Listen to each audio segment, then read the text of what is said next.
I really am one of the world's biggest Michael Jackson fans, which is why, like you all, I was devastated when I found out he had died on June the 25th this year.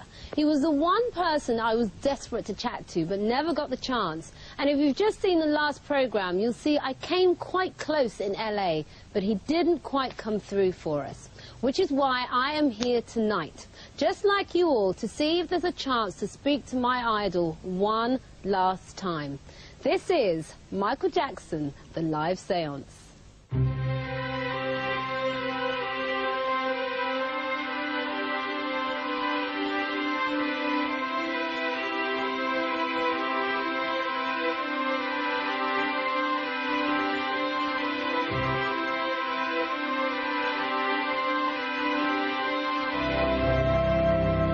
Good evening, everyone. I am so excited and a little scared, as tonight is all about a man that I completely adore, Michael Jackson. He is one of my idols, and we are taking part in an incredible TV first as we attempt to contact him one last time in a live seance with medium Derek Akora. Will we do it? We just don't know, but we have an incredible group of people to help us. Where are we tonight? We are in Ireland, and the seance will be starting very shortly. I'll be here in this room watching everything, and just like you, I'm waiting to see what, if anything, will happen.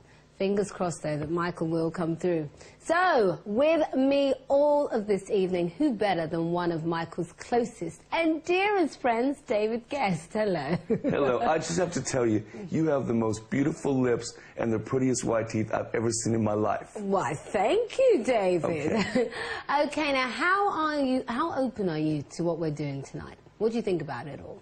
I've always, since I was a little kid, believed in the hereafter. Really? So, and I had many discussions with Michael about it, especially when he did the CD Ghosts. Oh. So, and I've always believed in superstitions, too. Really? Yes, and even when I tour, I have little people on stage because they bring me good luck. They bring you good luck. And I believe in leprechauns, too. Oh, well, then you've come to the right place. I'm here. So, what do you think Michael would have thought of what we're doing here tonight? Would he have thought we were crazy? No, he wouldn't think we're crazy. He'd think, why not? Let's take a gamble and see if we can get in touch with the spirit, because we're not here to find out anything of who did this in a legal case, who did what, how he died. We're here to see if we can get in touch with his spirit, to see that he's doing okay, that he's in heaven, and that he's happy, and that he's feeling great. And you brought a CD along, didn't you? I did. This is Ghosts. Yeah. And this is when Michael and I used to talk so much about the hereafter and spirits. Wow. Because he did a lot of songs, Thriller, Ghosts, that had to do with the hereafter. Well, we will be talking more about that a little bit later on. Thank you, David. Also helping us tonight in the seance are another group of people who loved Michael dearly. His fans. We have 4 of the biggest and most passionate of them around the table tonight. So let's have a quick look at them.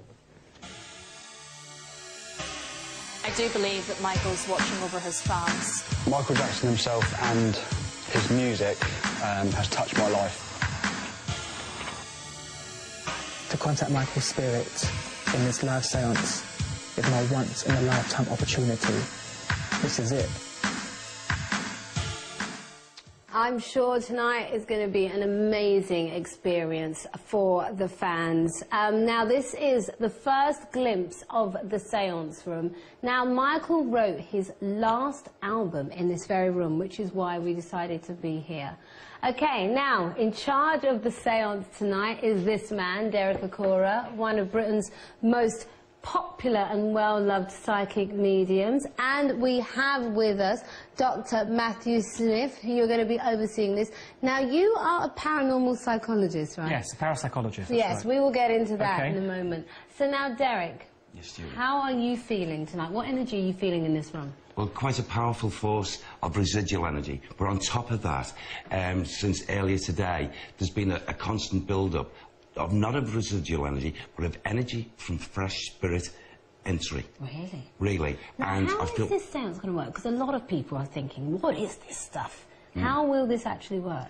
Well, quite simply, we're going to have sitting with us three fans, okay, who are so committed in loving Michael Jackson. Yes. That love, once it's in the ether here, should help attract Michael into this ether, if you like. Wow, well, let's keep our fingers crossed. Now, Matthew, tell me, what is your role in all of this? Well, my role... What exactly is your job? Yeah, well, I'm a parapsychologist. My role tonight, then, is as an observer, and even better, we've actually got 4 fans here, Derek, yes. so there's been more energy, that's great. That's which great. is even better. But my role is going to be as an observer. I'll be in the room, so I'm here basically to kind of make sure that Derek's okay, and also the fans themselves. Obviously, it could be a very, very emotional experience. So tonight, mainly just to kind of oversee things and make sure people are kind of comfortable. Right. And do you have any concerns? I mean, I'm not too concerned about Derek. I think Derek obviously is fairly comfortable with knowing what he's doing. I may have some concerns with the fans because, like I say, this is not a normal everyday event. This is a unique opportunity, and for them it could be extremely emotional. So that's where my concerns may be at the moment. Right. Now, obviously, like I said earlier, Michael wrote part of his last album here. Do you sort of feel that the fact that he was working on his music, that will make this place even more special to him? Absolutely, because he spends whatever hours, days, weeks in this place here, and, you know, is composing, is thinking out, because this room still contains all those thought patterns that Michael has left in the residual energy. Brilliant. Well, thank you, Derek. I'm excited to see what happens tonight. I'm very excited. Now, we are in Ireland, and Michael lived here both in 2006 and 2007. Now, if that surprises you, take a look at what else we uncovered. Michael came to Ireland in the summer of 2006. He'd been here before and increasingly found it to be a place where he could feel at home and escape the media frenzy that permanently surrounded him. He didn't want to be in the media center because he felt it was too intense and he was too much under the microscope. Ireland became his sanctuary in the last few years of his life. He even contemplated making it his permanent home. He just loved Ireland for the people, the countryside. It was just a nice place. He found peace there, loved it, and enjoyed it very, very fondly, absolutely.